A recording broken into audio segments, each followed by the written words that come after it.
Bonjour à tous et à toutes, bienvenue dans cette nouvelle vidéo. On est dimanche, on est à l'extérieur, il fait un peu de vent, il y a énormément de passages. Donc là je me trouve devant les anciennes cavaleries de Léo-Lagrange ici. Donc maintenant c'est devenu une salle de fête. Derrière moi il y a d'autres cavaleries, donc là, et c'est devenu une salle de musique. Alors, Châteaudun, il y a une histoire très intéressante à Châteaudun car c'est une ancienne ville de garnison. Châteaudun a longtemps hébergé des unités de cavalerie principalement, avant d'accueillir des unités de l'artillerie puis de l'armée de l'air. L'artillerie c'est Première Guerre mondiale, plus ou moins. L'armée de l'air, faut compter 1930, voire même après la Seconde Guerre mondiale pour que ça prenne bien. Alors à Châteaudun, nous avons eu la caserne de Léo-Lagrange, là où je suis, qui a accueilli énormément de cavaliers, puis Kellermann, la base Kellermann, rue de Changeville à Châteaudun, a également accueilli ces unités de cavalerie, puis a été transformée qu'on appelle ça, en base aérienne. Donc on comptait près de 1000 cavaliers. À la fin du 19e siècle, début 20e. Et ils étaient très visibles en ville, on les voyait dans les cafés, à la poste, lors des défilés et durant les manœuvres.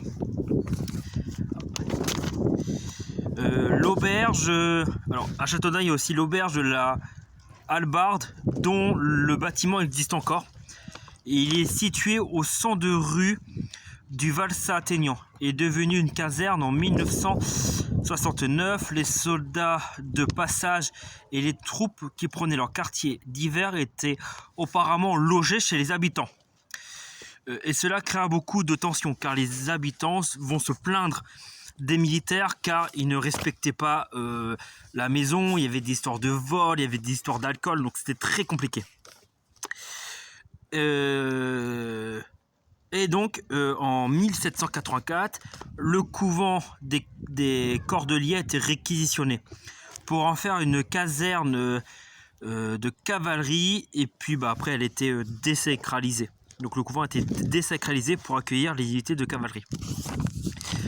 Donc là on va se promener un peu sur le parc pour que je puisse vous montrer par exemple ce qui reste de cette ancienne unité.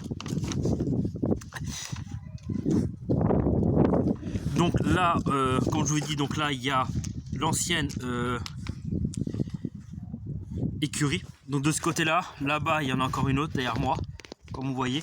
Donc je peux pas vous mettre en plein face parce qu'il y a des enfants qui jouent actuellement, et donc pour éviter les problèmes. Donc là derrière moi, nous avons l'espace Malraux qui est là, qui a été rajouté ensuite. Là nous avons, je vais vous emmener au mur enceinte. Donc là, il y a un mur d'enceinte d'époque. Donc jusqu'à la construction de la caserne Kellermann en 1874, le quartier de la rue Saint-François, dit plus tard le quartier Broc, regroupait tous les militaires en stationnement en Châteaudun. Je tourne ma feuille, excusez-moi. La municipalité a fait construire dans les années 1830 deux grands bâtiments qui se trouvent actuellement Jardin Léo-Lagrange. Je vais vous faire voir où c'est. Puis le parking. Donc le parking il est là.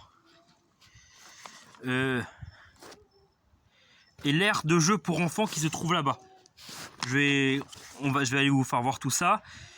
Il ne reste plus que les anciennes écuries, donc les deux je vous ai fait voir, et une à l'entrée là-bas qu'on ira voir, qui sont occupées aujourd'hui par la salle Léo-Lagrange et la salle de musique.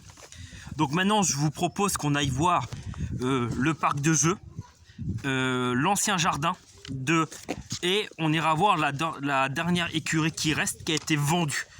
Et on s'arrêtera devant le portail de l'ancienne caserne.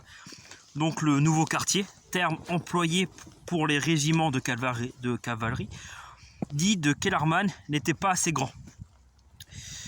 ses débuts et fut concerné jusqu'à 5 escadrons de cavalerie étaient présents à la fin du XXe siècle. Ensuite, la caserne pouvait accueillir jusqu'à 800 hommes.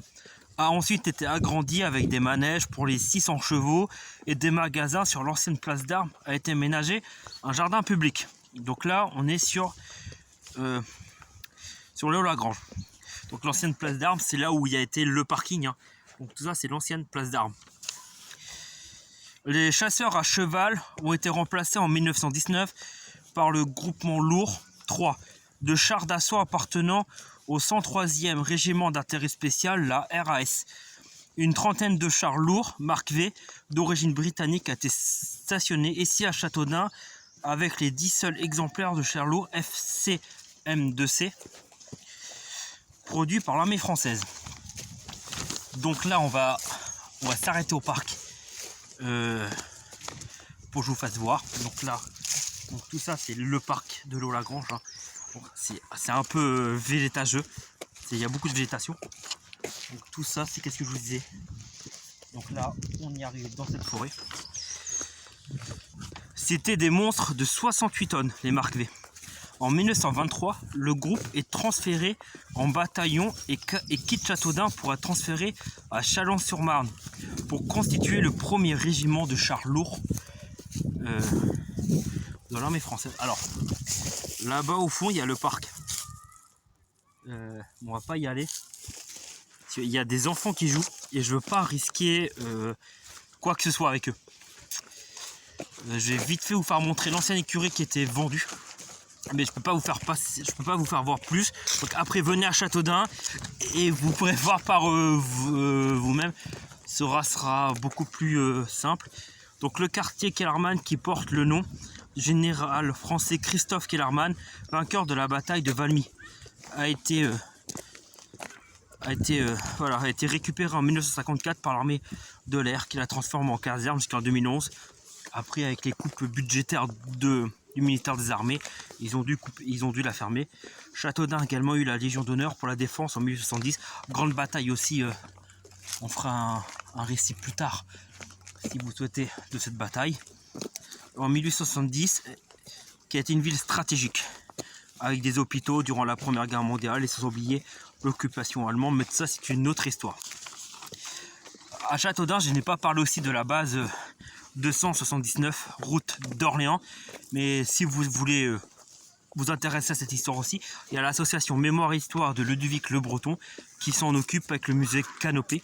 Donc tous les liens pour les contacter sont sur internet et vous pouvez chercher des informations plus facilement. Actuellement, le quartier Kellermann était devenu un centre pour les infirmières. Et puis on peut le visiter aussi, hein. Pourquoi pas faire une vidéo sur ça prochainement. Donc là on arrive à la dernière écurie qui reste. Donc elle est là. Donc tout ça.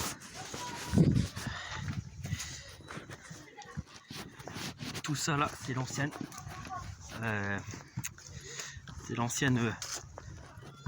Écurie qui reste avec les deux autres de là-bas. Donc là ça a été vendu à un particulier. Maintenant c'est devenu privé. Ensuite là il y a l'ancien logement de la base cavalerie, hein, qui est toujours là. La petite maison pareil, ça a été vendu à un privé. Et donc là on va arriver devant le porche de la base, de la caserne même, si c'était même pas une base à l'époque. Donc là on est devant le porche de l'ancienne cavalerie. Et bah il y a un panneau que je peux vous faire voir aussi. Voilà. Donc c'est ici le fameux porche des Cordeliers où il y avait le fameux couvent. Donc voilà pour cette petite vidéo présentation assez rapide. J'espère que vous a plu. Moi je vous souhaite un bon dimanche, une bonne semaine et à très bientôt.